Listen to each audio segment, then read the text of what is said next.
old saying, out of sight, out of mind. For too long, this is how fragile seafloor habitat has been managed.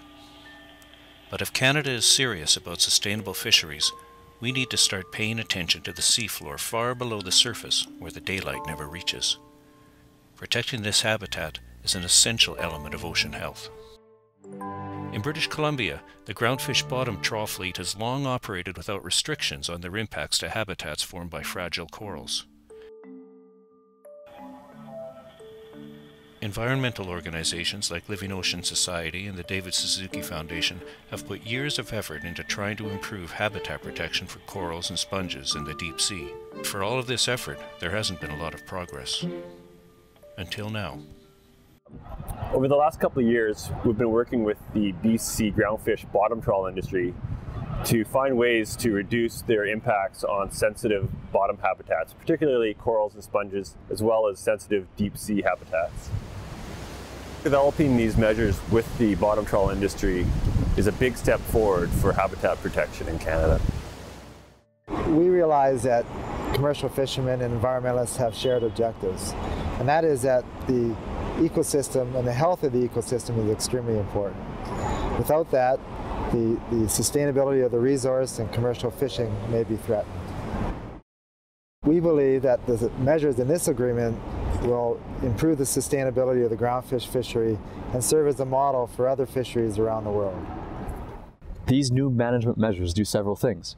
First, they cap the total amount of coral and sponge that this fleet can catch, and they require each vessel to be accountable for the coral and sponge that it catches.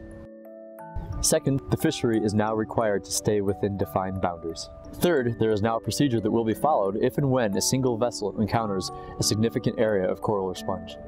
Fourth, a habitat review committee has been created composed of representatives of environmental groups, industry, and government to address ongoing habitat issues. None of these measures were in place before this collaborative effort.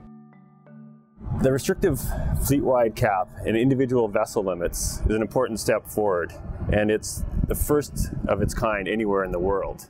The industry deserves recognition for becoming collectively and individually accountable for their habitat impacts. Avoiding corals and sponges will now be on the top of every skipper's mind. Since 1996, the fleet has utilized government-certified, independent, at-sea observers to collect species-specific catch data that is used to enforce vessel limits. The coral and sponge limits will be enforced in this same way. Most of the damage done to fragile habitats happens in the first few passes of a trawl net. So one of the goals we've had for years is for the bottom trawl footprint to be frozen to ensure that trawlers aren't impacting new areas. Another thing we've asked for is to reduce the fishery's impact on sensitive deep sea ecosystems, which are the dark, low energy, low oxygen environments that are not inherently able to withstand serious disturbance. The trawler's footprint is now frozen and reduced from historical boundaries, limiting them to fish only in places where they fished before. In addition to keeping the fishery from impacting new areas, this also reduces the fishery's access to sensitive deep sea ecosystems.